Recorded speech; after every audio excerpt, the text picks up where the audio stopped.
episodio de Hablemos Claro, un espacio para mejorar nuestra comunicación. Hoy trataremos un tema muy importante, los vicios de dicción y construcción. ¿Alguna vez dijiste aiga o subiste para arriba o baja para abajo? Quizás sin darte cuenta caíste en este vicio de dicción. Y también tenemos como invitado especial al licenciado Jonathan Triviño. Un gusto estar conversando con jóvenes que se interesan por hablar y escribir mejor. Comencemos. Ok, licenciado, para empezar, ¿cómo podemos definir los vicios de dicción y construcción? Bueno, los vicios de dicción y los vicios de construcción tienen que ver con un error que se utiliza al momento de hablar o de pronunciar una palabra o términos o expresiones. Esto tiene influencia directa en el significado de lo que uno quiere decir, en la finalidad del discurso. Y asimismo, en cuanto a la construcción, tiene que ver con la forma en la que uno organiza las ideas de manera escrita. Entonces, esto se va logrando, obviamente, esto ocurre a veces por la falta de preparación. Máster, también son muy comunes estos vicios de dicción y construcción. ¿Por qué a veces los usamos tanto? Sí, totalmente. Lo usamos tanto a veces por varias razones. Una de las principales y quizás la más común se debe al lugar de donde venimos, ¿no? Por ejemplo, en el campo se utilizan algunos términos, es una cuestión cultural, y otra de las razones también es por la falta de preparación académica en el ámbito de nuestro idioma. Ahora vamos a mencionar algunos vicios de dicciones comunes. Como primer punto tenemos el barbarismo. Esta acción la cometemos mucho al escribir una palabra. Como ejemplo, acerca. Muchas veces cometemos el error de escribirle con S y en su realidad se escribe con C. También tenemos el tequeísmo. Son errores como el le dije que venga. También tenemos la cacofonía, frases con sonidos repetidos como parece que te aparenta. Tengo una pregunta. ¿Qué aplicación o libro o recurso recomienda para aprender a evitar estos vicios? Bien, hoy en día una de las grandes facilidades que nos brinda la conocida sociedad de la información, donde las TIC son muy importantes para el desarrollo del aprendizaje, es que tenemos muchas herramientas digitales dentro de plataformas, ¿no? En YouTube mismo hay canales que se dedican a esto. También hay aplicaciones como Grammarly que brindan la facilidad y dan consejos de una manera técnica, aunque siempre es importante el factor humano, ¿no? Que alguien, una persona te explique un poquito mejor o con un poquito más de experiencia práctica cómo solucionar estos inconvenientes dentro de nuestra formación de discursos. Yo tengo una pregunta, una inquietud. Hay un término específico que aún yo no logro entenderlo, que es solecismo. Aún no logro entenderlo. ¿Me podría explicar cuál es su término o cuál es su definición? El solecismo, dice que tienes una duda con el solecismo, pero ¿te confundes con alguno en específico o directamente el solecismo no lo entiendes? Son muchos, o sea, literalmente con estos términos son algunos, me confunden varios. Pero en específico okay. es en este, sí me puede expandirme. Ok, el solecismo como tal. Existen, yo te voy a decir en este momento que se me vienen a la mente tres grandes tipos. O sea, el primero es el error de concordancia, ya, pues, de concordancia nominal o en género, ¿no? Es decir, por ejemplo, cuando nosotros decimos, empezamos con el sujeto en singular y terminamos con el predicado en plural, ¿ya? O comenzamos con el sujeto en masculino y terminamos el predicado en femenino. Por ejemplo, si yo digo, la problema es difícil, ¿cuál sería la expresión correcta? El problema es difícil. Ese es un solecismo, ¿ok? El otro también es cuando nosotros utilizamos mal las preposiciones. ¿Ya? Las preposiciones que claramente sirven y tienen la función de unir palabras dentro de una oración. ¿Ya? Muy contrario muy semejante a los conectores y a las conjunciones, ¿no? Pero el uso correcto de las preposiciones también tiene mucha influencia dentro de la forma en que nos comunicamos. Una cosa es decir, voy a pie en la calle, y otra cosa es decir, voy a pie por la calle. Entonces, la primera expresión que mencioné no es correcta, mientras que la segunda sí es correcta. En la primera utilizo la preposición en, y en la segunda utilizo la preposición por. Entonces, es importante también. Otra También otro solecismo también es la mala construcción dentro de las oraciones, o sea, los errores de sintaxis. Es decir, que yo le diga a usted, por ejemplo, ¿no? Yo no sé qué tú quieres, ¿ya? A que le diga, yo no sé qué quieres tú. Otra de las cosas que también es importante tener en cuenta, que cuando nosotros dominamos el contexto de comunicación y entendemos el contexto y el momento en el que estamos comunicándonos, con quién, hacia qué público, ¿ya? Y en qué momento, a veces uno puede expresarse mal, pero igual se puede entender, ¿ya? Pero todo depende de en qué contexto te estés comunicando. No es lo mismo que yo les esté hablando a ustedes de la manera que les estoy hablando, ustedes que son estudiantes y me entienden, a una persona que, qué sé yo, que tiene 12 años y que en su vida ha tomado un libro. Es muy diferente, no me va a entender por nada del mundo. Entonces, nosotros también tenemos que comprender el contexto de comunicación en el que nos encontramos. Ok, ahora voy a hablar yo acerca de los vicios de construcción. Los vicios de construcción están relacionados con la estructura y el orden de las palabras en las oraciones. Estos en sí se refieren a errores en el uso del lenguaje que pueden dificultar la comprensión o la fluidez de la comunicación. Algunos de estos ejemplos pueden ser la anfibología, la construcción de frases con doble o múltiples sentidos, que generan confusión. Un ejemplo de esto podría ser: Carmen vio a su hermano llorando. La pregunta aquí sería: ¿quién estaba llorando? ¿Carmen o su hermano? Esta frase es un claro ejemplo de la anfibología porque tiene dos interpretaciones posibles. También está el pleonasmo. Es un exceso redundante de palabras, como salir afuera o subir arriba.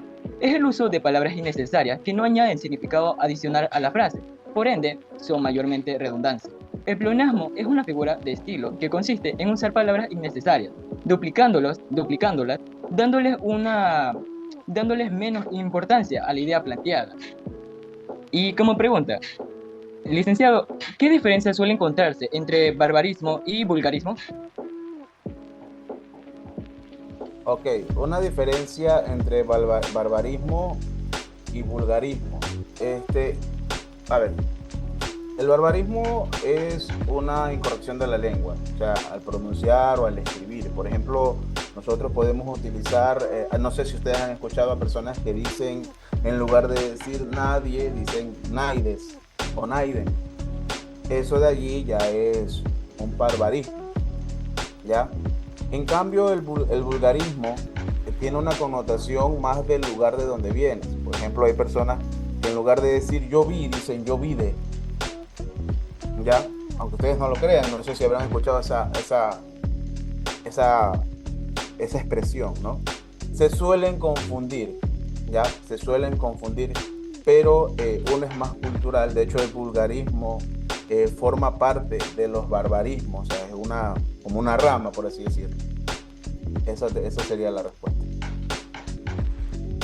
Ok, como segunda pregunta, también podría decirme por qué el pleonasmo se considera incorrecto en ciertos puntos y en otros puntos se considera de ayuda. O sea, ¿de ayuda en qué aspecto? Porque O sea, Explícame. ok, de lo que tengo entendido, el pleonasmo también suele, digamos, ser de ayuda en algunos aspectos como, digamos, la literatura, la poesía o el habla coloquial. Ok, no le digamos ayuda, digámosle una herramienta.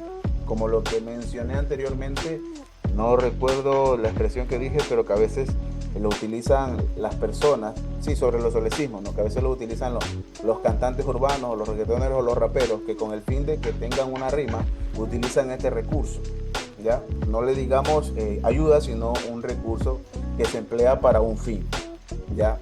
¿Cuáles son las ventajas que tiene? O sea, le da más énfasis a lo que uno está diciendo. Obviamente, si no se utiliza bien, o sea, porque hay que ser muy meticuloso, es como que estamos haciendo una cirugía a corazón abierto, ¿no? Hay que ser muy meticuloso en usarlo ya como herramienta, porque puede ser, puede recargar el contenido de lo que estamos diciendo, generando algún cansancio dentro de los oyentes, ¿no? De los que nos están escuchando, ¿no? También el pleonasmo puede ser un signo de pobreza léxica, ¿ya? Demuestra que la persona tiene una carencia de vocabulario y por ende utiliza las mismas palabras y las mismas expresiones a cada momento. ¿Okay? obviamente puede esto confundir o molestar, porque vamos a suponer ustedes, estudiantes, llega su profesor de comunicación o de competencias comunicativas o la asignatura que tenga, el nombre que tenga esta asignatura, y comienza a utilizar bastante pleonasmo. Y eso a ustedes les va a generar cansancio, desinterés de pronto. Ese cansancio va a generar desinterés y obviamente ese desinterés va a obligar o va a derivar en que no entiendan la clase, que es lo que muchas veces pasa. Otro ejemplo también que tiene la misma, podría decir yo desde la experiencia, la misma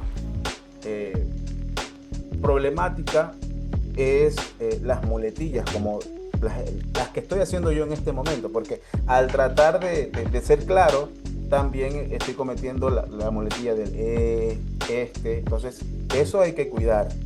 ¿Ah? Y eso obviamente nos lo da bastante la práctica. Y miren que yo soy consciente de que la estoy cometiendo, pero trato de ser lo más claro posible. O sea, esa es mi justificación, que no debería hacerlo. Máster, otra pregunta. ¿Por qué cree que son importantes los vicios del lenguaje hoy en día? O sea, los vicios del lenguaje no directamente son importantes. Es importante reconocerlos, ¿ya? Sobre todo vosotros que son estudiantes y futuros docentes. Manejar y conocer bien nuestro idioma es una exigencia, una obligatoriedad, ¿ya?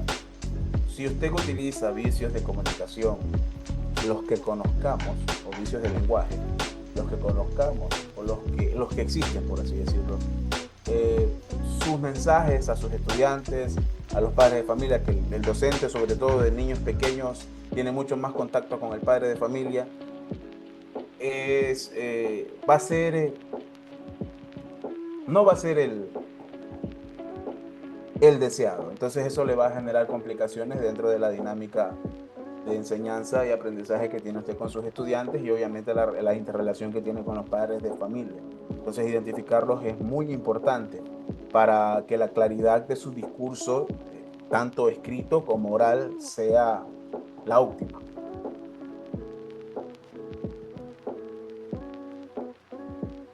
Es que son términos que usamos, O que sea, nos afectan el habla. Y a yo veces no- vemos a profesionales hablarlo, decirlo, y nosotros mismos los criticamos, le decimos, se está preparando, está estudiando, y no habla correctamente. Son cosas que tenemos que son los más tener en comunes. cuenta, muy en cuenta. Sí, muy Por en cuenta tenemos que ejemplo, tener. cuando decimos primeramente no existe, pero lo decimos. Y lo dice, yo sin tener cálculo, lo dice el 95% de profesionales. En en toda Toda exposición se lo exposición. dice. Y así, y miren, ya como comunicador, los periodistas también dicen, nos encontramos aquí, como que se estuvieran buscando. Entonces, eso también, ustedes escuchen, van a ver como periodistas profesionales así, conocidísimos, dicen, nos encontramos aquí, pero ¿quién nos está buscando? No, estoy aquí directamente. Entonces, hasta para eso hay que prepararse. Se va a Bueno, divertir. muchas gracias, licenciado. Nos respondió a las preguntas que teníamos, las inquietudes que teníamos aquí con los compañeros. Fue un gusto tenerlo en este espacio. Muchísimas gracias. Muchas gracias por la invitación. Pase bien. Igualmente, se cuidan. Cerramos este espacio. Cerramos este espacio diciéndole a nuestra comunidad, a nuestros seguidores que nos observan, que podemos corregir nuestros términos al hablar, podemos corregir nuestra jerga al momento de hablar. Es un gusto hablar de estos temas. Nosotros somos